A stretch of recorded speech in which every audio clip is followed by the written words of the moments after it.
ditekankan sebagai proyeksi MK pada tahun 2022. Pertama, sampai dengan akhir Januari 2022, MK telah meregistrasi 16 perkara pengujian undang-undang.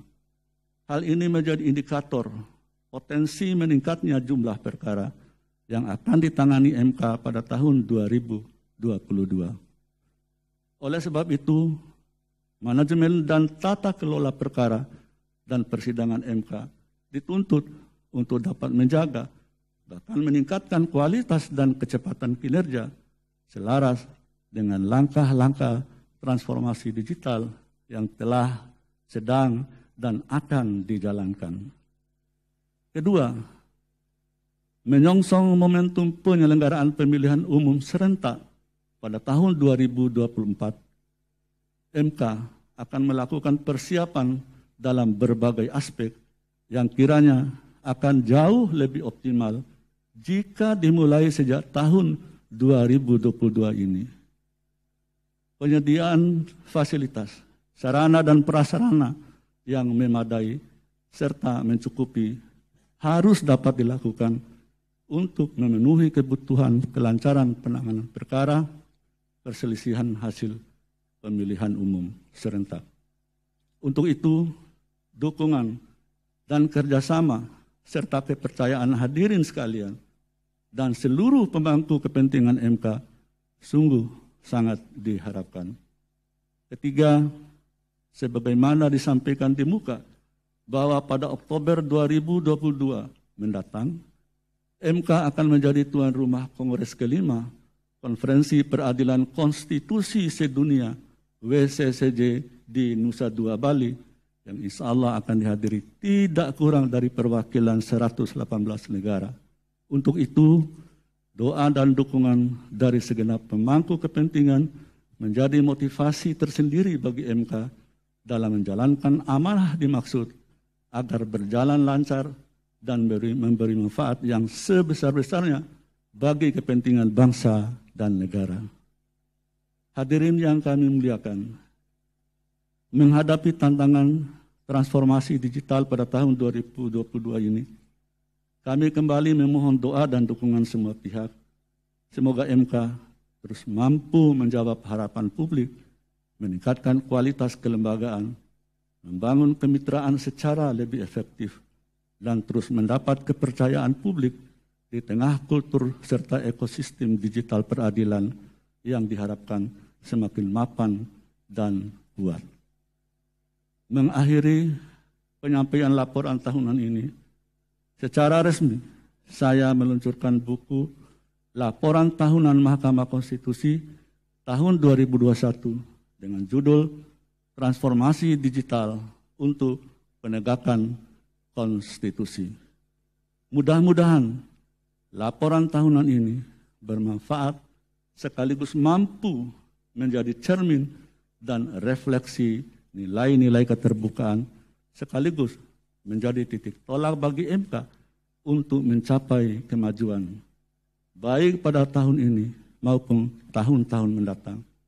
Semoga Allah Subhanahu wa taala, Tuhan yang Maha Esa, senantiasa menganugerahkan kekuatan dan kemudahan bagi kita semua untuk melakukan dan mencapai tujuan bagi kemaslahatan bangsa dan negara. Seiring dengan itu, dari lubuk hati yang amat dalam, saya mengucapkan terima kasih pada Bapak Presiden dan seluruh yang hadir secara luring maupun daring atas segala perhatiannya, disertai permohonan maaf atas segala kekurangannya. Billahi taufiq wal hidayah. Wassalamualaikum warahmatullahi wabarakatuh.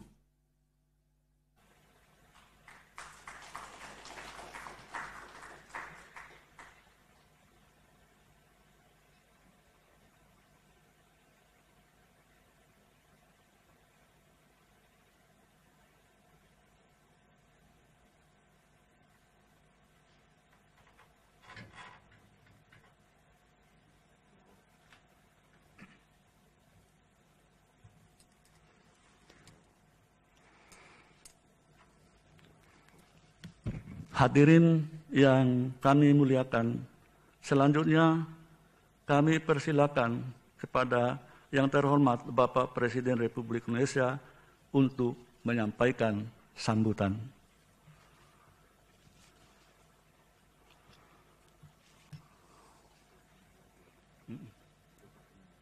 Ya, ayo.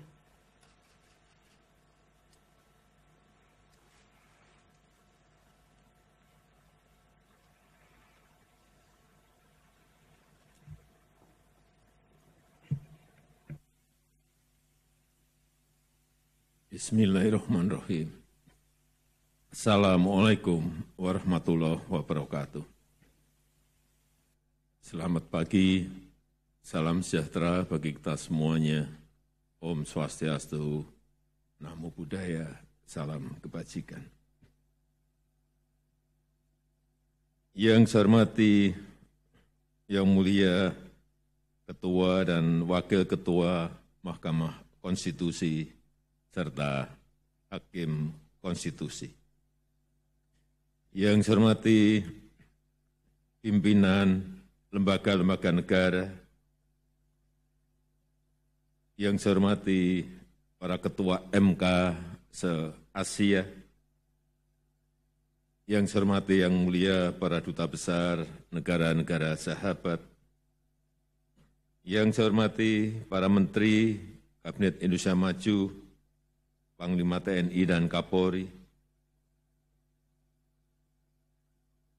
hadirin dan undangan yang berbahagia. Saya sangat bersyukur dalam situasi pandemi, semua lembaga negara memiliki semangat yang sama untuk bekerja lebih cepat, bekerja lebih fleksibel, dan saya juga memberikan apresiasi, memberikan penghargaan yang setinggi-tingginya kepada Mahkamah Konstitusi yang memanfaatkan masa pandemi untuk mempercepat transformasi, beradaptasi dengan kemajuan teknologi, dan beralih kepada peradilan digital. Seperti tadi yang sudah disampaikan oleh Bapak Ketua MK. Saya melihat semangatnya sangat jelas, memberikan pelayanan yang lebih baik kepada masyarakat, memudahkan akses bagi para pencari keadilan, untuk memastikan tetap tegaknya hukum dan terjaganya kepentingan kemanusiaan. Saya yakin dan percaya dengan transformasi yang dilakukan, MK akan menemukan momentum, menyiapkan langkah lebar untuk melakukan lompatan kemajuan, mengukuhkan peran sebagai pengawal dan penjaga konstitusi. Bapak, Ibu, dan hadirin yang saya hormati, dalam 2 tahun ini kita menjumpai dinamika berkonstitusi yang dinamis. Banyak negara memutuskan untuk mengambil langkah dan tindakan luar biasa extraordinary untuk merespon situasi krisis akibat pandemi COVID-19. Inilah tantangan dan sekaligus ujian nyata dalam praktek berkonstitusi. Situasi krisis telah memaksa pemerintah harus mengambil respon yang cepat dan tepat, menghadirkan cara-cara yang lebih fleksibel dan lebih responsif dengan menempatkan keselamatan rakyat menjadi prioritas utama. Tetapi saya ingin menegaskan bahwa langkah-langkah extraordinary yang ditempuh pemerintah dalam penanganan pandemi dilakukan dengan penuh kehati-hatian dan sudah dengan pertimbangan-pertimbangan yang cermat, menjaga agar semua langkah yang ditempuh tetap berada dalam koridor hukum dan koridor konstitusi. Pemerintah memastikan semua langkah semua regulasi, semua kebijakan telah dipertimbangkan dan diputuskan dengan alasan-alasan yang faktual, alasan-alasan yang terukur, alasan-alasan yang objektif, didasari berbagai pertimbangan-pertimbangan yang matang untuk mengatasi krisis, menyelamatkan masyarakat, menyelamatkan bangsa.